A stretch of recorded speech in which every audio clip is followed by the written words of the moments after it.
Hi guys and welcome to another video. Now today we're going to be talking about career mode or FIFA 19 career mode and what one thing I believe that career mode desperately needs. So in recent weeks a lot of people have got their hands on the FIFA 19 career mode beta. A lot of people I know have been sending me screenshots, bits of gameplay footage, and there's loads of little bits and pieces you can find on YouTube anyway, which aren't really allowed, but people are doing it. They're quite easy to get hold of. So if you are interested in having a look at a bit of career mode footage, FIFA 19 career mode footage, it is out there. And from what we have seen, it looks incredibly disappointing. Now please don't shoot me. I understand that a lot of people are saying it's the beta, calm down, they'll probably introduce a lot more features by then.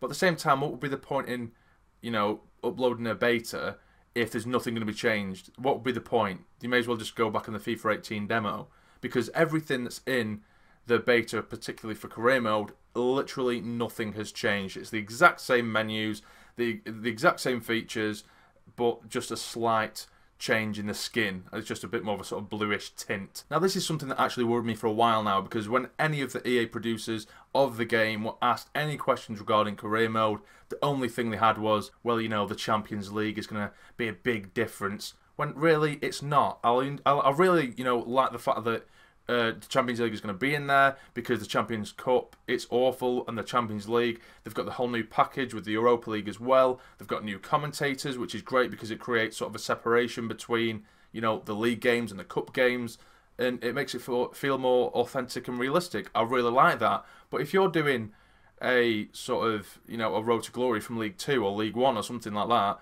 that's not really going to make much of a difference, is it? Only up until you do get to the Champions League, you need something else that's going to keep you going. It's just going to be the same old stuff all the way up until you get to, your third, fourth, fifth season, whenever you get to the Champions League, because otherwise it's the exact same FIFA. So the one thing I do believe that career mode needs massively, and I think it's needed for quite some time now, in my FIFA 19 career mode wishlist, I think I did put this in there as well, but now when I think about this point more, I think it could literally change career mode as a whole. And if we did have this feature in it, or not necessarily feature, but a sort of overhaul in it, I believe that we would more easily forgive EA if they don't give us, the creator club mode that we've always asked for, or, some people want a referee mode, stuff like that, some pretty crazy stuff, which, some of it's pretty decent ideas. I'd love a creator club mode, but EA don't like hard work. Now what I'm talking about is a whole revamp and overhaul of the potential system, because a lot of people say to me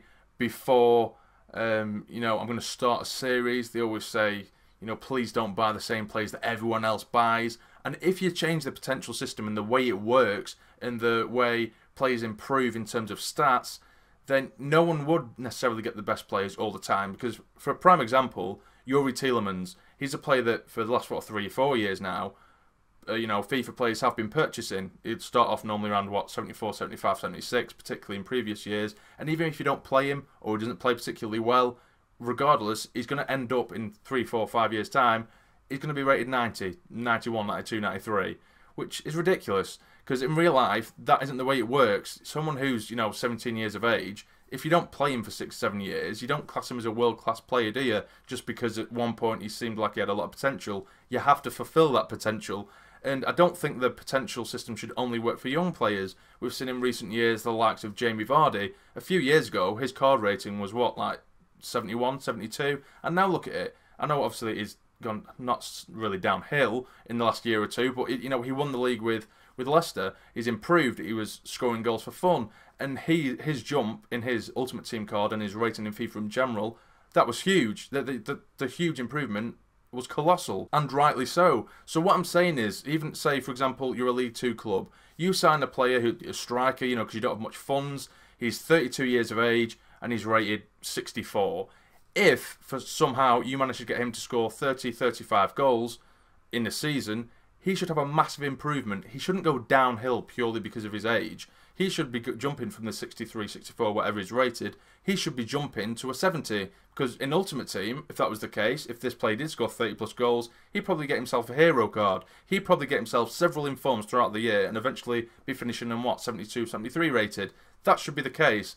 If a player is playing poorly, obviously we'd have to find the right balance, or EA would have to find the correct balance for it. If a player is playing poorly and rated, 4 out of 10 every game consecutively for a while, then yes, that should maybe drop. They should do it on form, not just, at the beginning of every FIFA. There's several websites out there where they already have a database of what potential players are going to reach.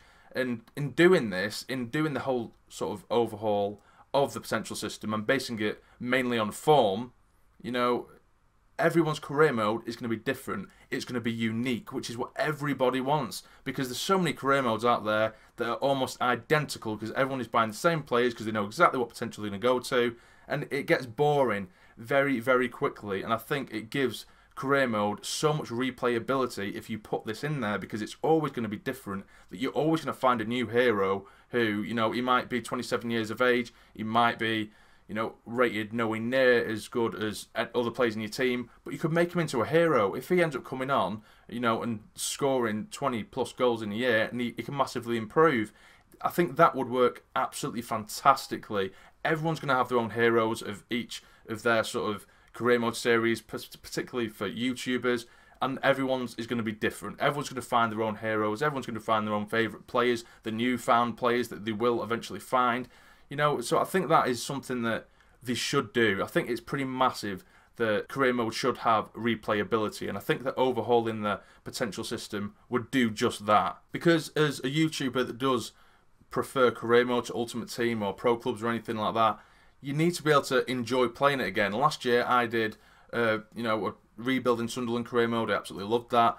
But then as soon as that finished at sort of Christmas time, I was really struggling to get into another series because you're so sort of tempted to go for the same sort of players. Yes, you can put your own sort of rules on it, so you can only sign a certain player of a certain nationality, but that gets boring so quickly, and I don't want to just dish out content for the sake of it, just because I've started a series. I don't want to keep dishing out crap, and it'll just end up being the same series over and over again with a different team, and I think it just it's just a sense of uniqueness, isn't it, I suppose? So I just believe that would be such a massive thing. Everyone's would be different. I feel like I'm repeating myself now. I just hope to God that this beta doesn't reflect what the end product is going to be, because I think I'd be very, very disappointed. There's so many YouTubers out there who are even debating whether to even buy FIFA 19 now because of how poor the beta has gone down. And I completely agree with that, but at the same time, I'm one of those people that will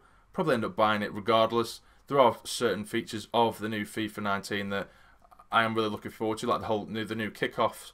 They've got loads of different sort of stipulations that you can put in there, where headers and volleys.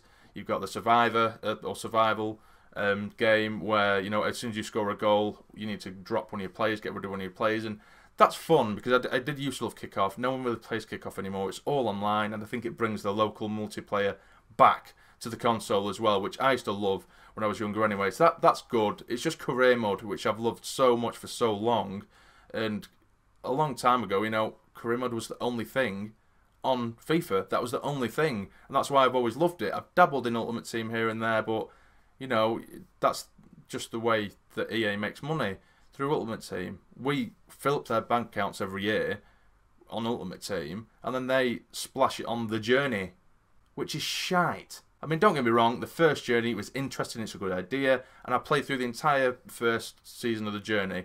I literally played half an hour of the second one of FIFA 18, and I was bored shitless.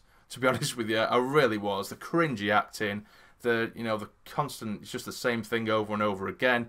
It's pointless. I don't really like it. I know it's not just my taste. Other people might enjoy it. I'm pretty sure they do. But for me, it's too cringy, too cheesy, and it's not quite for me. I prefer the, not necessarily seriousness, but a bit more mature career mode rather than just the ridiculous, unrealistic storyline that is the Journey. But anyway, that is going to be the video, guys. What do you think about the potential system? Do you think that would be a good idea? If there is any features that you believe should be implemented into this year's career mode, do let me know in the comments below. But if you have enjoyed, please hit that like button for me. It'd be massively appreciated. And subscribe to the channel if you're not already to become a fully fledged member of the Sony Army. But for now, you take care and stay jam.